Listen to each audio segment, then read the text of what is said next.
నేనైతే అన్ని చూసుకునే వస్తా. నాకు భయం, ఎందుకంటే ఇవాళ రేపు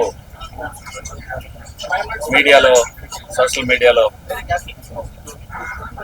మనం ఏ పని చేస్తున్నామని చూసి దాని మీద గుడ్ ఆర్ బ్యాడ్ మాట్లాడుకుంటారు. కాబట్టి